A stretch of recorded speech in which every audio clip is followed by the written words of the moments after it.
Hello YouTube, once again. Today in this video I have another review, but before I started I would like to say that I have my light box back, as you can tell on camera. I would like to apologize because it's dirty from sitting in storage for a while, and it is also too small. So if you can bear with those two things, then quality is better than it has been in the past couple videos, because had I done the Baby Yoda, Grogu, whatever you want to call him, review, the child, yeah, if I would have done that review, then that 1.1 inch tall figure would have fit perfectly, and I could have done that one really easily with the light box. Unfortunately, my light box is only like a foot tall, if that, so it doesn't really work for packaging. So to start off this review, I would like to show you the packaging the best way I can. So we're doing Koska Reeves from The Mandalorian, as stated right there on the bottom. That's about all you really need to see for the bottom. Then there's a look at the figure. The top of the box, you can kind of tell this is Star Wars The Black Series, of course, because it's the only series that I am interested in buying right now, because it's a 6-inch line. I wish that they would bring some of the vintage collection figures to the Black Series. Here is the artwork on the side of the box. You can kind of tell. If I zoom out just a little bit, you can see it a lot better. So there's the name at the bottom, and then the little artwork. Viewing from the top of the box, which I kind of forgot about the cutout before I started filming, you can read the bio and see the same picture, just a little bit more zoomed in. On the back, you can pause and read the bio if you would like. There's nothing else to see that's really important except for your warning labels. In the bottom of the box just has a whole bunch of that. This is number 12 in the line, as you can see there. And other than that, let's get to the unboxing and actually take out the figure. So here she is, standing straight up and down on the light box.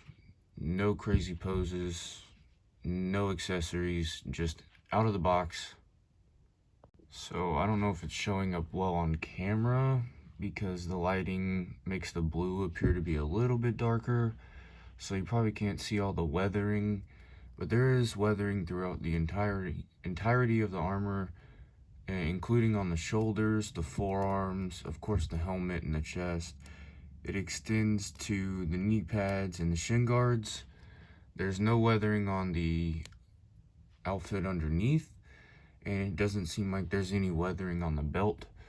But the battle damage on the face and chest are really cool. There's some paint chipping and dirt throughout, so the detailing is actually fairly nice and a little bit unexpected from Hasbro. They're typically the ones to leave out all of the details like that, but for accuracy purposes, it's really nice.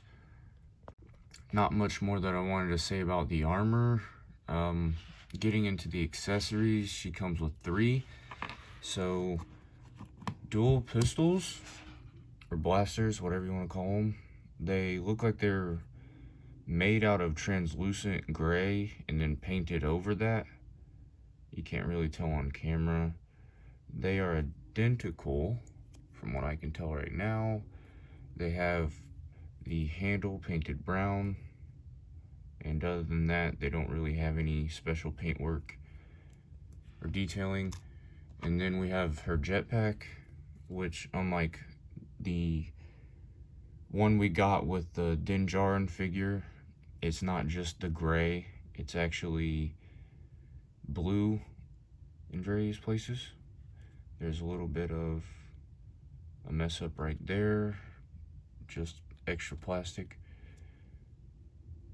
So there's the jetpack, there's the pig hole. Nothing special. It's really unpainted besides the blue that I mentioned already. So that's it for accessories. Let's get into the articulation. And I'm totally lying, because there's one more piece. So the helmet is a separate piece. You can push the rangefinder down and bring it back up, depending on whatever you want to do with the figure. closer look at that battle damage, the shine is actually really nice. It makes it look more realistic on the metal scraping. So here's the inside, just hollow plastic. You can kind of see where it was printed at the top, where the support was, I mean. So fits on my thumb. So there's the back, nothing really there. This side, the other side once more, rangefinder down, has a little bit of silver on the side of that there. So taking a look at the head sculpt, I'm not even going to say anything about it. We all know Hasbro is terrible at accuracy when it comes to faces. Now they have been getting a little bit better with the Marvel Legends because of the 3D scanning or whatever they do now. I think this is probably using the same technology, so it's not terrible compared to some other figures I've seen, but it could just be mine having better quality control than others. But the paintwork isn't that bad. The face shines a little bit, which is slightly realistic. The eyeballs are where it's kind of bad. You can't really tell on camera, maybe if I back it up. And then other than that, yeah, you can just tell. It's not the greatest, but it isn't terrible on this specific figure. Now on the Bo-Katan figure, I've seen it looks really inaccurate. The face looks squished and the paintwork isn't that great on some of the ones I've seen in hand. So there's the hair, the little silver there, jetpack can peg in there, and other than that, let's finally get into articulation. So as far as articulation goes, I'm expecting it to be pretty standard, and as Hasbro toys have treated me in the past, I'm expecting to not be able to move an arm or a leg because I haven't heated it up or posed it enough for the joints to be loose enough. So as far as head tilt, can go that high, can go that low. Of course, 360 there. It's kind of loose. The neck wants to move really easily, which I don't really think that's a bad thing. The neck peg moving is actually pretty decent because on some figures they just have a neck peg that does nothing. So hers can actually help the articulation a decent amount. Not really as much going back, but down definitely helps, and then the tilt helps a lot. So that's it for the head. Now moving on to the shoulders, we have up that amount, and then of course back down, 360 there. We don't have a bicep swivel. We can move the arms out that way, can move them that way. We have, it looks to be a ratchet. Yeah, I'm pretty sure that's a ratchet. A single jointed ratchet that goes 90. So not terrible, but not as good as it could have been. There's no articulation on the forearm. The wrists go nowhere, actually. That's a surprise. I was expecting to have a hinged wrist. So they can just go rotate 360. And, oh, there is a hinge. Okay, so it's an up and down hinge. So it goes up that much, down that much, and that's about it. For the arms, so the other arm can do the same thing. Just checking for the hinge, because I know on some figures they do a horizontal and a vertical hinge on alternate arms. These do have the same hinge on the hand. So waist articulation can go forward basically nowhere, but that's straight up and down, that's forward, so there's a little bit. Back is that far, a little bit of tilt, but not really going to get you anything. There is, okay, the belt does rotate slightly, so you can get a little bit of rotation there just for the belt. There's no waist rotation, but you can rotate at the stomach, the abdomen. So there's your 360 for that. I don't think there's any other joints that I'm missing there. Now for the legs, we have up about 90, pushing 90, and then back, well, if you want to go back into the side, then you can do that, but no straight back because it's not soft plastic right there. So there is thigh swivel, which can get you anything you need. Theoretically could get you 360 if the armor piece wasn't in the way. So as far as the knees, we have, once again, that ratchet. It goes about 90. Can go back up.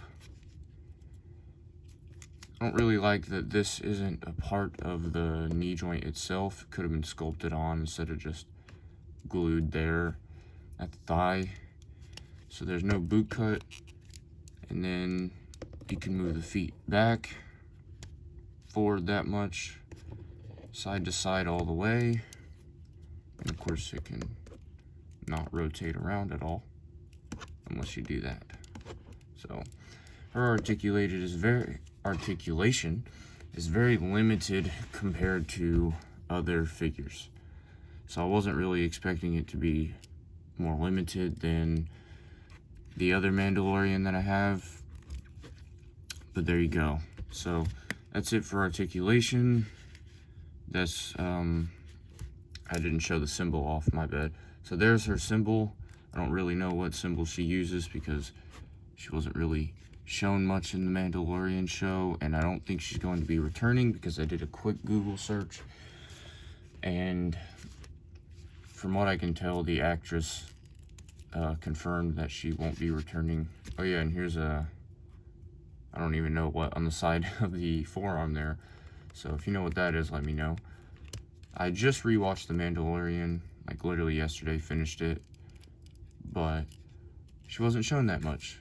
So we don't really know a lot about her character except for the bio on the back of the packaging, and that she's definitely not liking Boba Fett.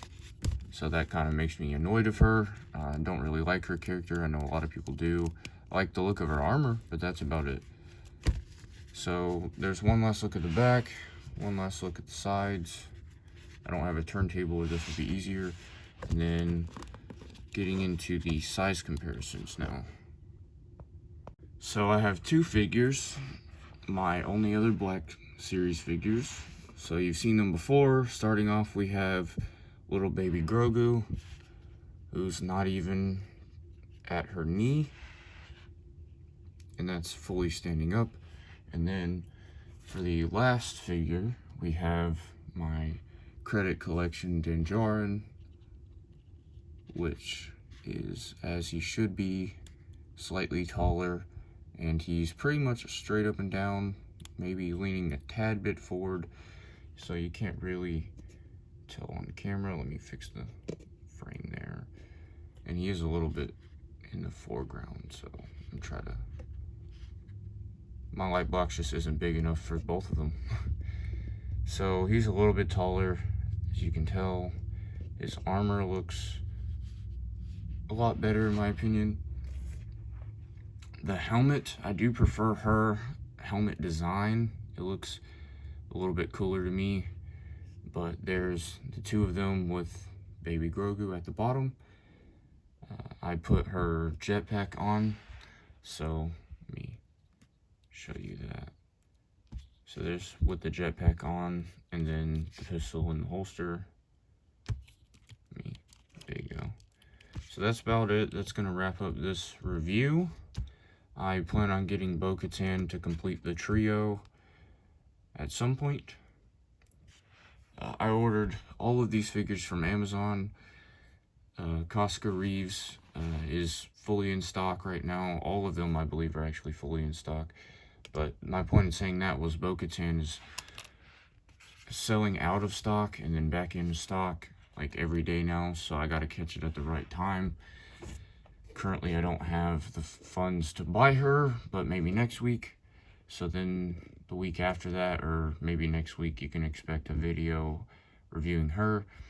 Otherwise, these are the 3 Black Series figures that I'll have until my Stormtrooper comes in. I actually got one of the regular Stormtroopers from the Mandalorian TV show on Amazon as well. That should be here today, tomorrow, or Thursday. It's expected to arrive Thursday, but they've been giving everything early.